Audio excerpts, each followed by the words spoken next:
Then I would like to assume our trial. Judge, Miles Edgeworth has admitted his own guilt. He has confessed his crime. Let us begin by hearing his testimony. Then, though pointless, let the defense do their cross-examining. The statute of limitations of the DL6 incident runs out today. Though it's unconventional for me, I'd like to run this one by the book. I see. Does the defense have any objections? No, Your Honor. Von Karma, you knew this was going to happen from the very beginning, didn't you? Very well. Will Miles Edgeworth take the stand? We're finishing this today. Will the witness state his name and profession? My profession? Oh. Miles Edgeworth, I'm prosecuting attorney. Mr. Edgeworth, 15 years ago, you mistakenly killed your father, Gregory Edgeworth. Is this correct? It is correct. Then testify about this matter to the court. When Edgeworth was telling me about his dream yesterday, I noticed something. One detail didn't quite fit. That will be the key, but only if I can get it to work. Please, please. That day, I had gone to the courtroom to observe one of my father's trials. As we went to leave, an earthquake struck, trapping us in the elevator. My father and Mr. Yogi lost their composure, and began to argue. Just then, something heavy fell at my feet. I picked it up and threw it at Mr. Yogi. I wanted them to stop fighting. A moment later, there was a single gunshot, then a scream. It was a terrible scream. I remember it to this day. That's all. And until now, you thought this memory was a dream? We were stuck in that elevator for 5 hours. The oxygen in the elevator ran out, and I lost my memory of the events. Bah, the same claim Mr. Yogi had made. Very well. Mr. Wright, your cross-examination, please? Yes, Your Honor.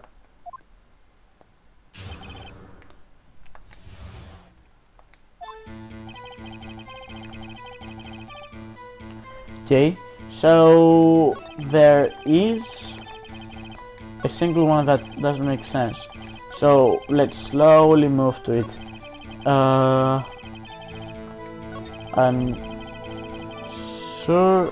No. It just passes. Yep, the single gunshot. I'm supposed to yet again show off the DLC case. That's like the third time in a row. Are you sure you only heard one gunshot? Yes, I'm sure of it. I heard the shot and the scream. Then everything faded. I was unconscious until the rescuers came. I see. But that doesn't make sense. Look at this file one more time. It plainly contradicts the witness testimony. You do enjoy dragging out that file, don't you? Don't accept this evidence. Unless you can tell us what page is on. Which page contradicts Mr. Edgeworth's testimony? The one we haven't used yet. Look at the victim data in this file. It says it quite plainly. The murder weapon was fired twice. Miles Edgeworth only heard one gunshot. Yet the murder weapon was fired twice. The first shot was the accidental firing when the pistol was thrown. So, who fired the remaining shot?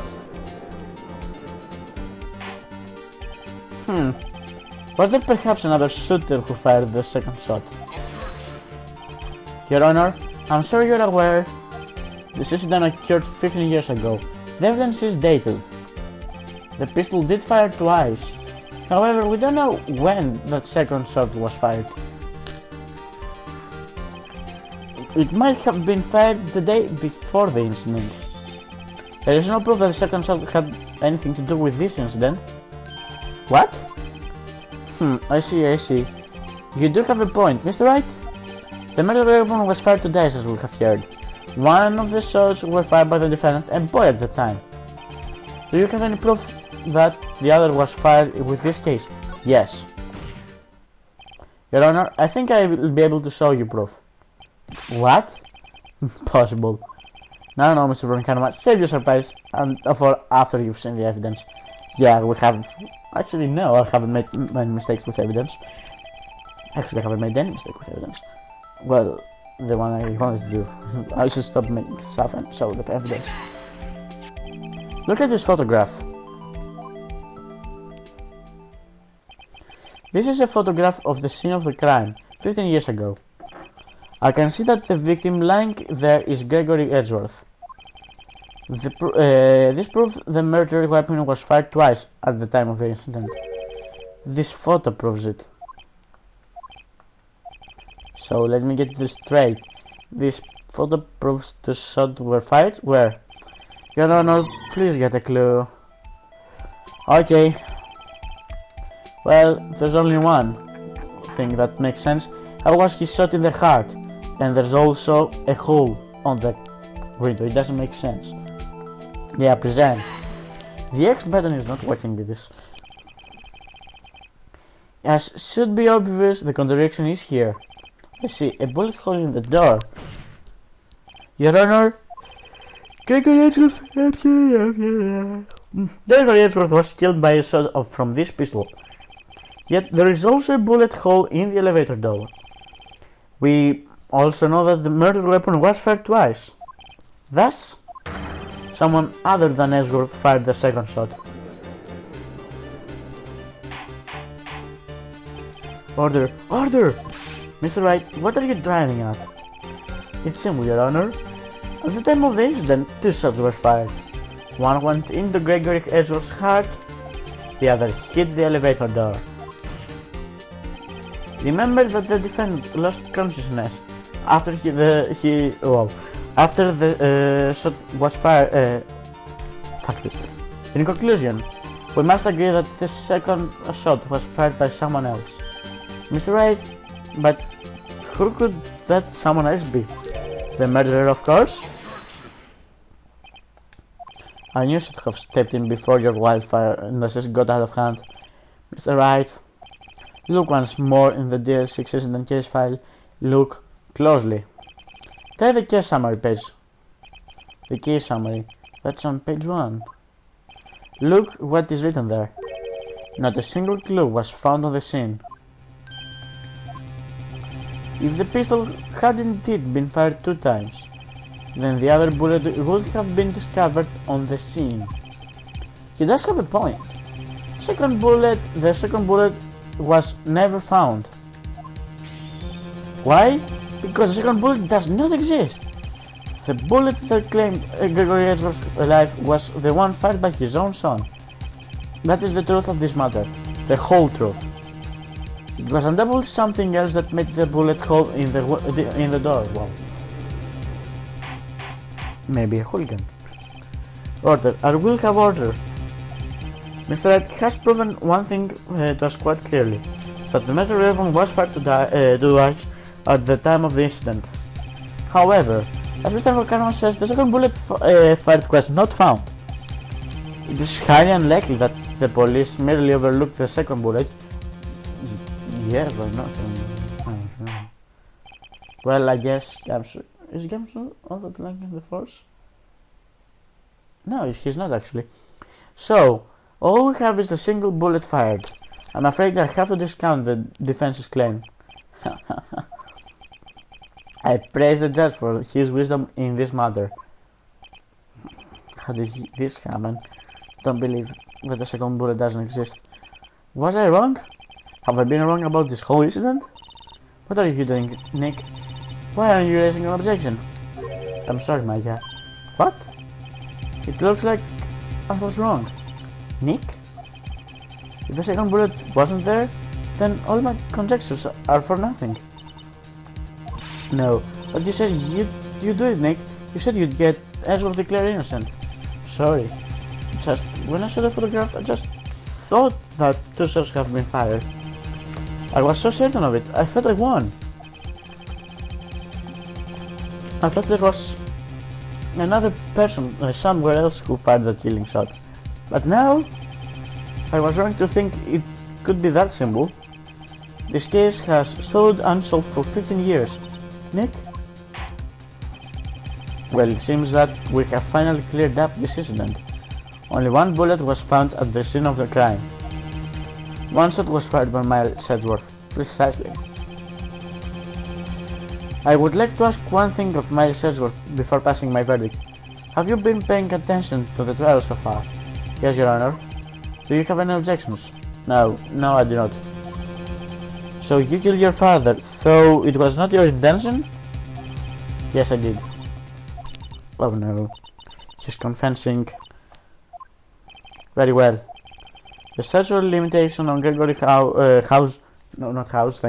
Gregory Edgeworth runs out today. Therefore, I must pronounce a verdict on the defendant today, right here. Right now. Indeed. Does anyone have any objections? I've been here before. Just like my first day in the court.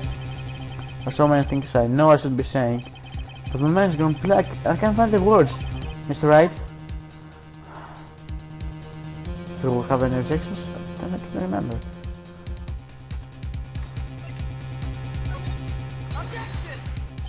Your Honor, I object. Mr. Wright, on what grounds do you object, Nick? I don't know, this case is perfect. Oh no. It must exist. The second bullet. Huh? What? What did you just say? Nothing? The second bullet must exist? But where? Someone took it. It seems waiting is not going to produce us any answer from Mr. Wright. Wait, Your Honor. The second bullet, it exists. What? But we just here prove that it does not exist. I realize that, Your Honor. I'm really grasping here. It just someone took it from the scene of the crime. That's what happened. But who? The murderer. The murderer? Then tell us, just who is this murderer? Still thinking about that one. So the criminal took the second bullet. Why would he? Huh? First of all, how would he have found it? It's not easy to find a stray bullet, Mr. Wright. Was there some pressing need for the murderer? The murderer didn't need it. Why would the murderer have to spend the time to look for the stray bullet? I haven't got a clue. What's wrong, Mr. Wright? The murderer had no reason to take that bullet. You don't want to admit it, but it's true. He had to take it. Had to take it? The murderer? What does this mean? You're thinking too normal. Think crazy. Don't think why the bullet was taken. Think why it had to be taken. Yes, Your Honor, I have no idea what I'm doing here. The murderer had no intention of taking the bullet from the scene. The murderer had to take the bullet. Had to, Miss Wright? What do you mean? Well, for instance... For instance, what? Maybe the bullet hit the murderer? The bullet hit the murderer? Just saying, for instance. I mean, if it hit you, you would have to take it with you, wouldn't you? It's not like you could perform surgery right there, you know? Wait a second. I was just turning off the top of my head, but what if this is what really happened? Let me get this straight. So at the time of the murderer himself was shot. And he left with the second bullet still inside, thus leaving only one bullet on the scene of the crime? Yes, I guess that's how it would work, yes. But there's a problem with that. The other two people rescued from the elevator, myself and Yanni Yogi, were both unharmed. So that would mean the murder came from outside, yes.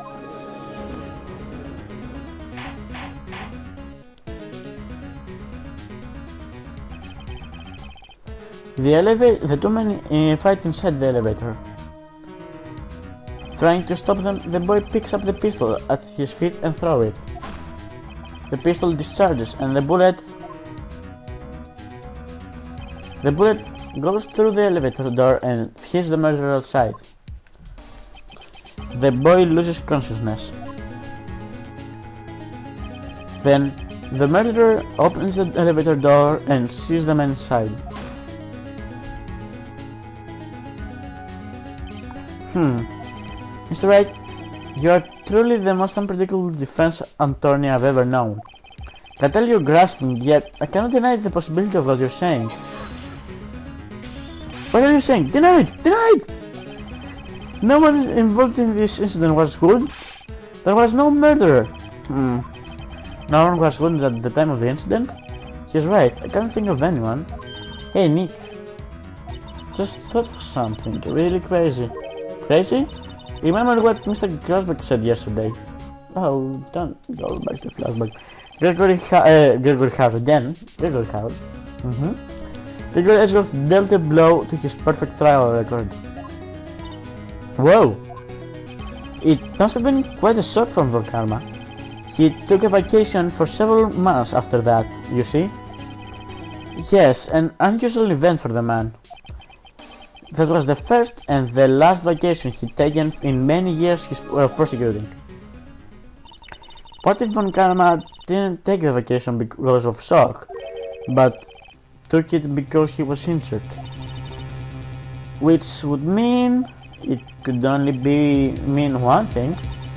He was the murderer in the Deal 6 incident. He was the man who shot Gregory Edgeworth. It was Von Karma. Oh man. Something wrong, Mr. Wright? You seem dazed. No, Your Honor. Well, you have indicated the possibility of the murder came from outside. Can you give us the name of your suspect? Uh-oh, should I come out and say it now? No better time than now. Your Honor, there is a suspect, one known suspect. Well, this is certainly interesting news. Very well, Mr. Wright. Who is your suspect? Oh, not kind of something. What? Von Karma! Von Karma?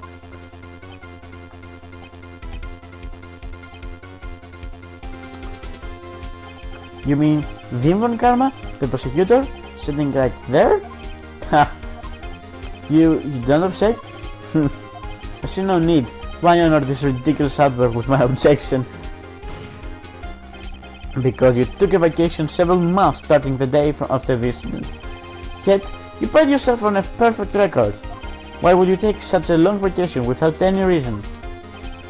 So you're claiming that I took a vacation to heal my injury of the incident. Fascinating. Prove it.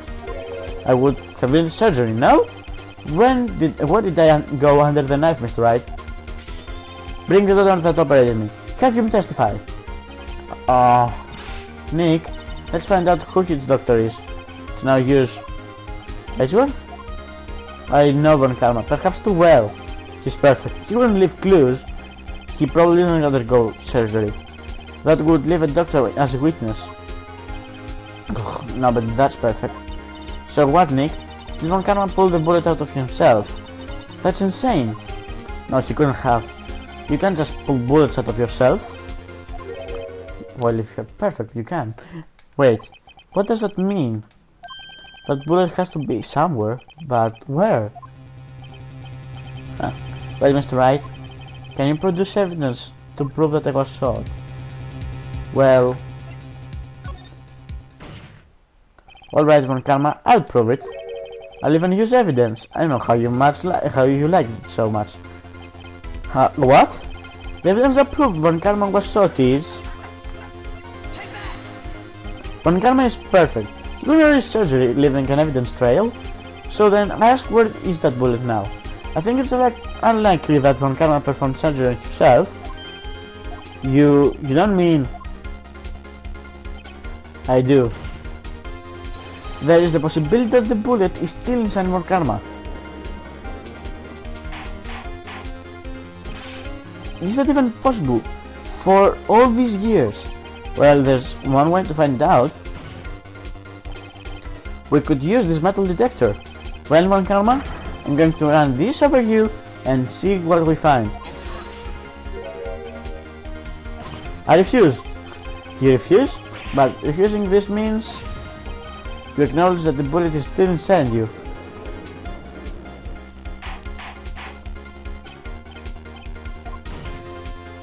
Your Honor, the defense requests that we are allowed to use the metal detector. Judge, I called for suspension of this trial. This is an invasion of privacy.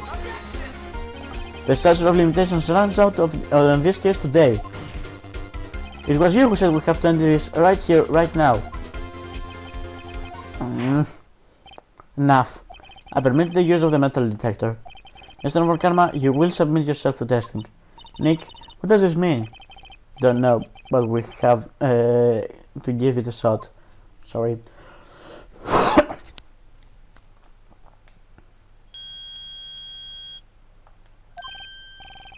It reacted. Something is inside his right shoulder.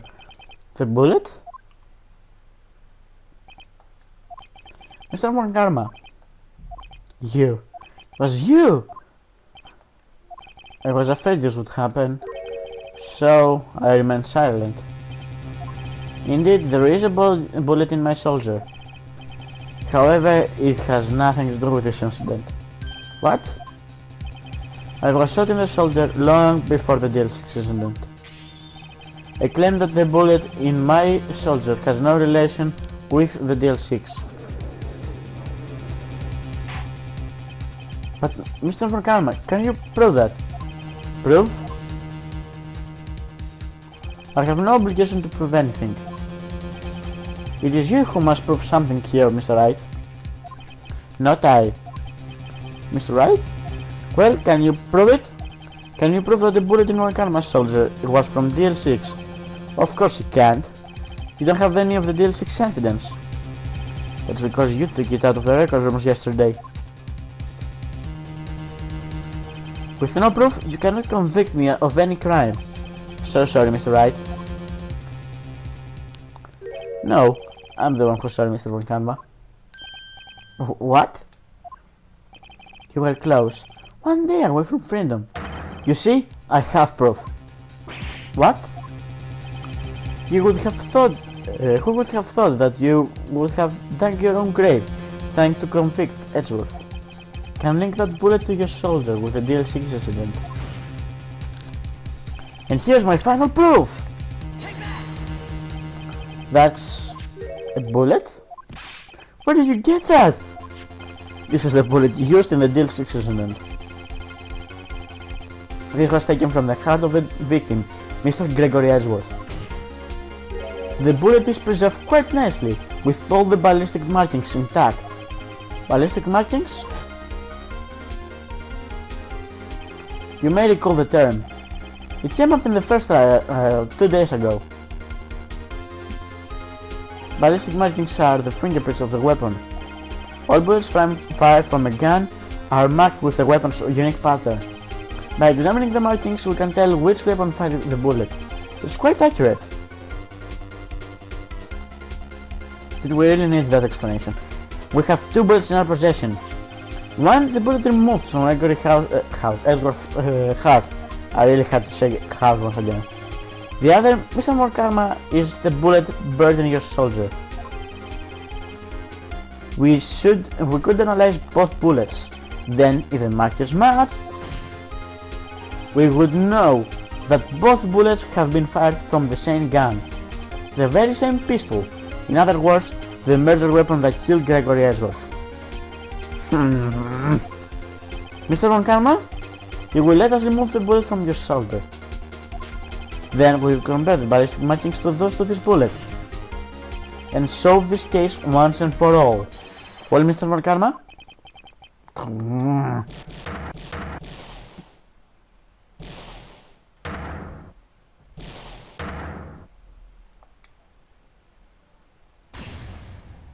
That scream. I've heard that scream before. Wait, I know!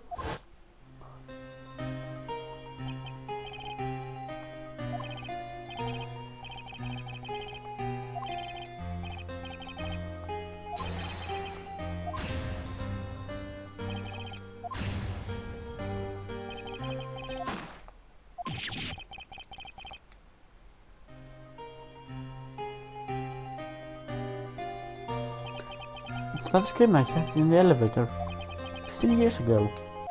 Von Karma! It was you who screamed!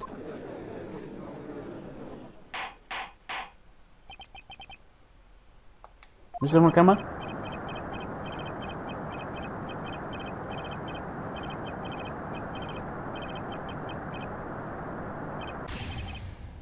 Wow, my Von Karma just caused an earthquake.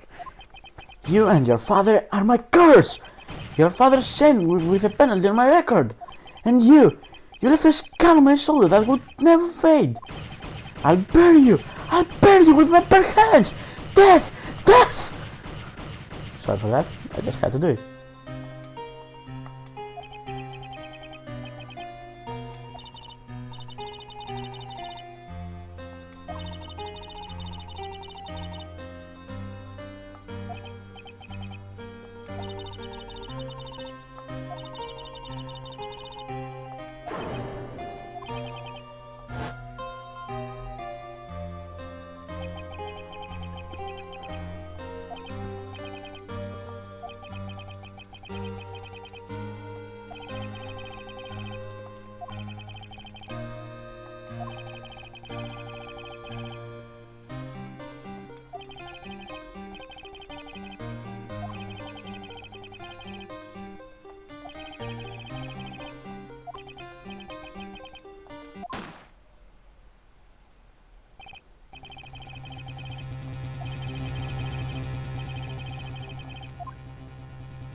Who would have thought another man would have come to open the elevator door? Judge? What? What are you doing? Do your job. Bring an end to this miserable charade. Now, end it. Very well. He's not going to fall without his pride. It appears that we have come to a very, very long end of this maze. 15 years later. Mr. Miles Edgeworth. Well, 56 minutes of recording. Yes, Your Honor? You were innocent. You are innocent. As you said, it was all a nightmare. Yes, Your Honor. Happy day. This court finds the defendant, Mr. Miles Edgeworth, not guilty of all charges. Why is Von Karma still there? That is all. The court is adjourned.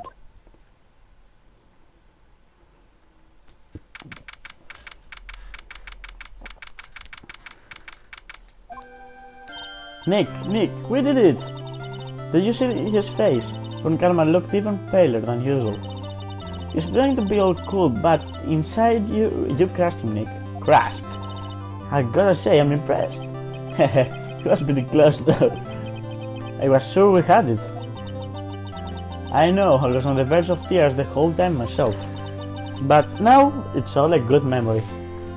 Well, so, it's finally over, Edgeworth. Right? Yeah? I'm not sure how to say it. I know. Trey, thank you. I see. Thank you, Wright. You're welcome. I think you could have done that much better. Oof. Sorry, I'm not good at this sort of thing. You've got a lot to learn, Edgeworth. Dear. Woo! Amazing, pal. You pulled through just like it. Oh, you pulled through just like I thought you would. And never forget this. I owe you one, pal. And tonight, let's party. Dinner's on me. Yeah, my salary went down a bit this month, but who cares? See, Mr. Edgeworth, you should take a lesson from Detective Gumshoe.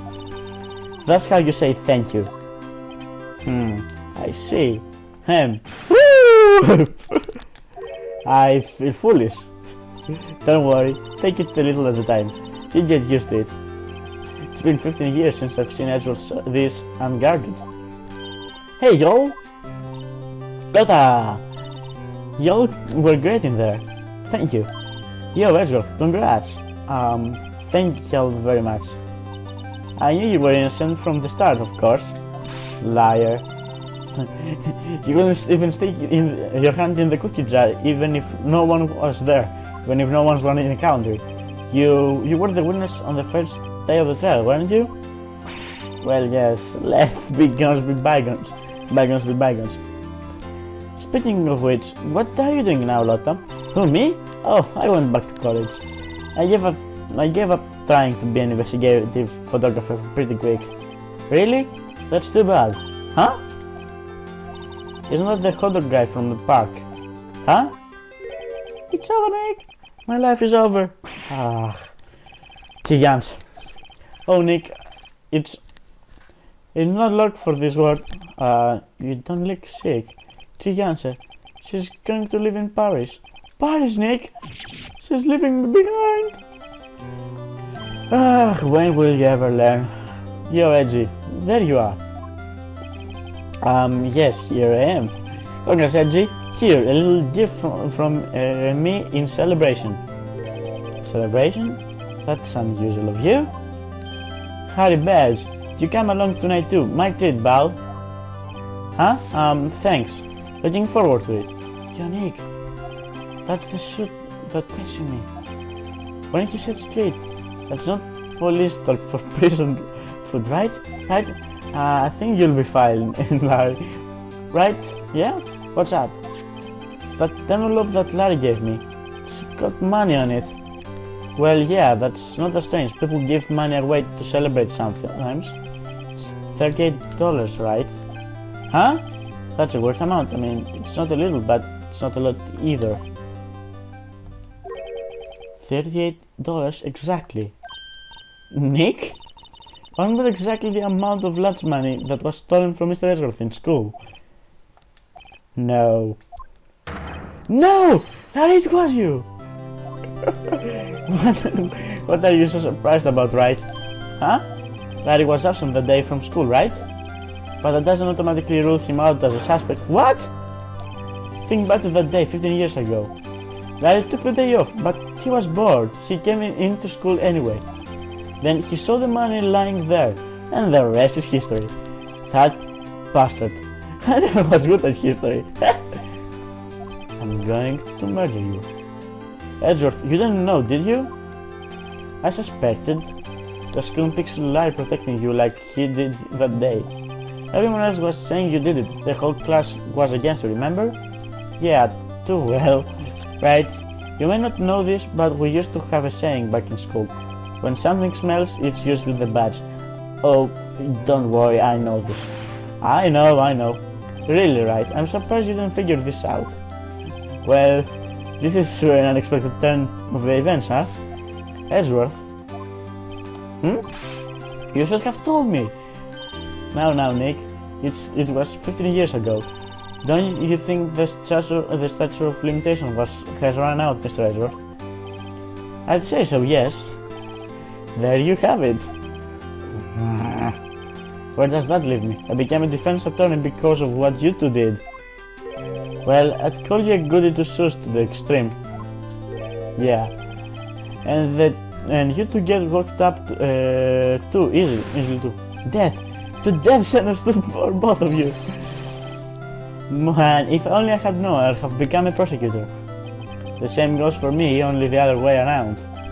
For the longest time, I thought that I might have killed my own father. I thought I might be the criminal. I became a prosecutor in part to punish myself. If I had known the truth, I might have become a defense attorney after all. Edgeworth? Want to see it's right?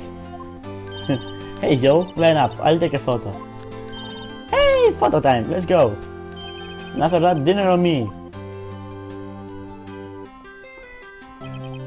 Detective Gumshoe took us out on the town that night. We celebrated Edgeworth's newfound freedom, although Edgeworth was still in detention. Why?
This is actually a good drawing of Maya.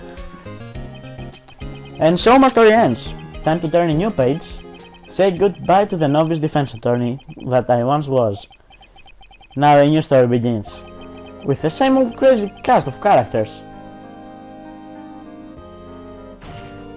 Ha! Don't you think you guys are yet amateur? Mr. Wright, perhaps you'd like to rethink that claim? Yes, Your Honor. Uh-oh, I got a bad feeling about this.